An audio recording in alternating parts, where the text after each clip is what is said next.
Now we're going to take a look at sampling distributions. We're going to start with the sampling distribution of the sample mean.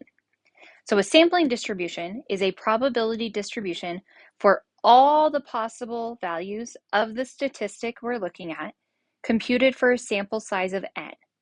So the idea behind a sampling distribution is if I have my population and I go in and I take a sample of n, let's say a sample of 10, and I do that for every single possible combination of the sample size of 10 that I can, and then I find the sample mean for all of those samples that I took, and I create a new distribution of all of those means, so a histogram showing all of the sample means on a new distribution, that new distribution is called the sampling distribution. And that's the idea behind what we're doing. So I'm starting with my population and I'm thinking about what if I took every single sample possible out of this distribution? And that's what we get. So the sampling distribution of the sample mean is the probability distribution of all possible values of the random variable x bar, so of the sample mean, computed from a sample size of n from a population with mean mu and a standard deviation sigma. So we're starting with our population mu and sigma. We're taking the sample mean over and over and over and over again, and we're calculating that sample mean with a sample size of n. And we're creating this new distribution. So we're going to describe what would that sample distribution look like? What are some of the qualities of it? So before we get into that, we need to do a little bit of notation review. One of the big things that we're going to look at in these is the differences between population and sample values, and we want to make sure that we have a good start, a good feel for the difference between those. So first thing is mean. The population mean is the symbol mu. I did not want that to be in green. I wanted it in dark blue, mu. The sample mean is our x bar. The population standard deviation is our sigma, which is like the curly cursive O. And then the sample standard deviation is the lowercase s. We're not going to see a lot of the sample standard deviation right now, but we will see it later. So the first thing we want to look at to describe the distribution is the central limit theorem. The central limit theorem basically tells us if the new sampling distribution is normal. And it's really important that we determine if we have a normal distribution or not, because a lot of the things that we're going to do with inference relies on a normal distribution. So the central limit theorem for means to determine if the sampling distribution is normal says that your sample size, n, has to be greater than or equal to 30,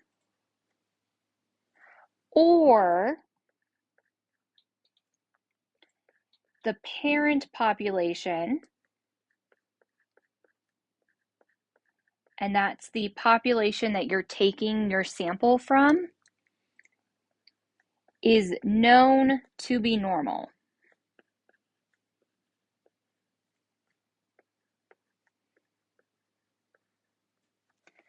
So there are some populations out there that we just know that they follow a normal distribution. So if you are taking a sample of something that comes from one of those normal distributions, you can have whatever sample size you want.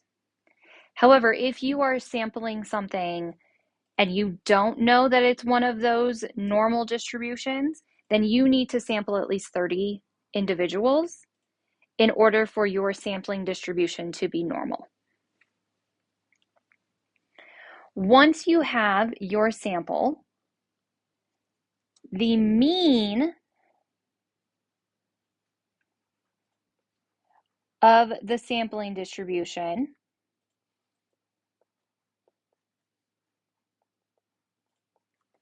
that's what this symbol stands for. So this is mu with a subscript x bar. It's not mu times x bar. The x bar is actually subscripted, even though it doesn't really look like it is. It is. Trust me. The mean of this new sampling distribution is equal to the mean of the population.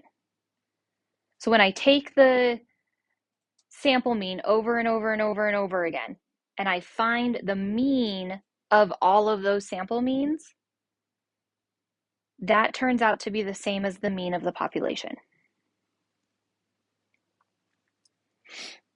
And then the standard deviation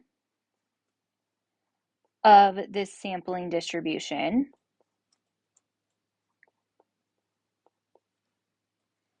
is equal to the standard deviation of the population divided by the square root of n.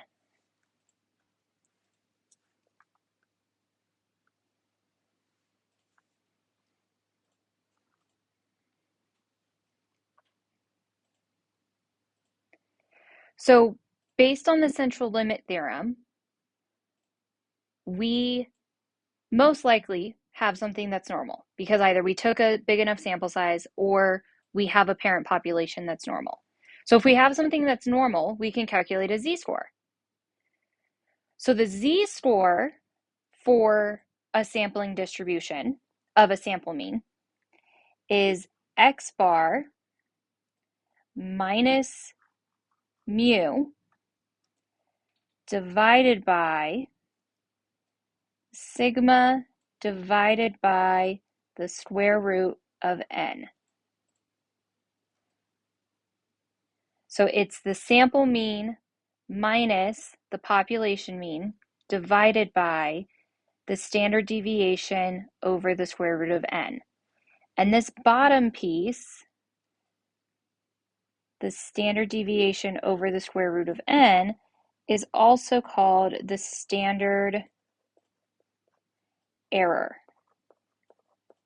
That's the same thing as this guy up here, the standard deviation of the sampling distribution. If we're working backwards using the inverse normal distribution, and we want to find the value of x bar, and we've been given the probability, that is found by taking a z-score times that standard error, sigma over the square root of n, plus the population mean mu. So these are all the components that go into describing what our sampling distribution looks like. Is it normal? What is the mean? What is the standard deviation or standard error? And then the z-score and the x-bar formulas. So what I have next is a few examples where we're going to find the mean and standard deviation of the sampling distributions. So the first one we have here, mu is 21, sigma is 15, and n is 25. So the mean of this sampling distribution is equal to the mean of the population, and so that would be 21. That number stays the same. We don't have to do anything to that one.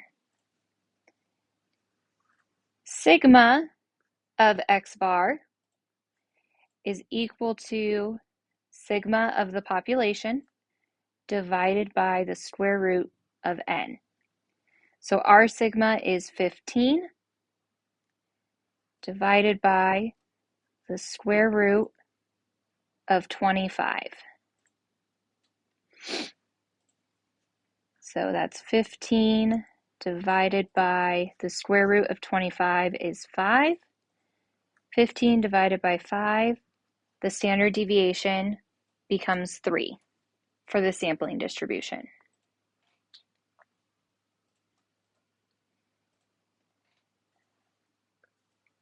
The next one, mu of x bar and sigma of x bar. I'm going to pause here for a second. This would be a great place for you to pause the video and see if you can find the answer to mu and sigma on your own. And I'll give you just a moment and then I'll go over the answer.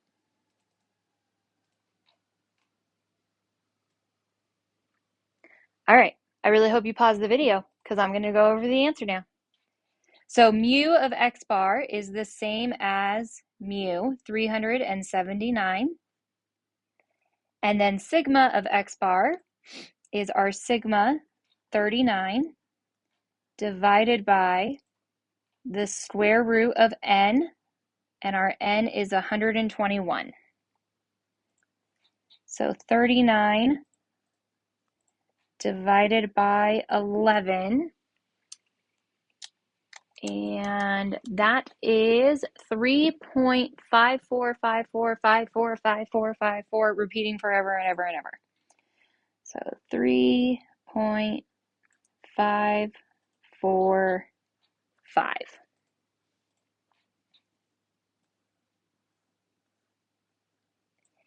And we have one more. Do the same thing here. We want to find mu of x bar and sigma of x bar. So I recommend you pause the video here, see if you can find it on your own.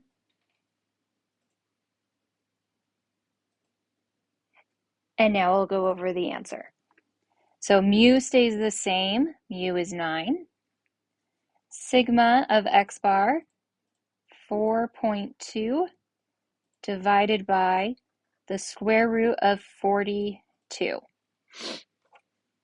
Now this is one where if I do the square root of 42, I do not get a whole number. So the first two, I got a whole number when I did the square root of n. I don't get that here. So I actually am going to do this all at once in my calculator. I'm going to do 4.2 divided by the square root of 42 all at once. I'm not going to break it into two different steps in my calculator. And I'm going to do that because that's going to give me the most accurate answer. I don't want to round as I go. So 0.6481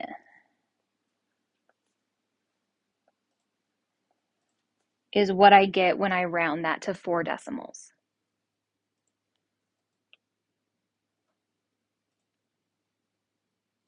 And there we go. Finding mu and sigma of x bar for a sampling distribution. And also coming back up here, we have the full description of our sampling distribution of x bar.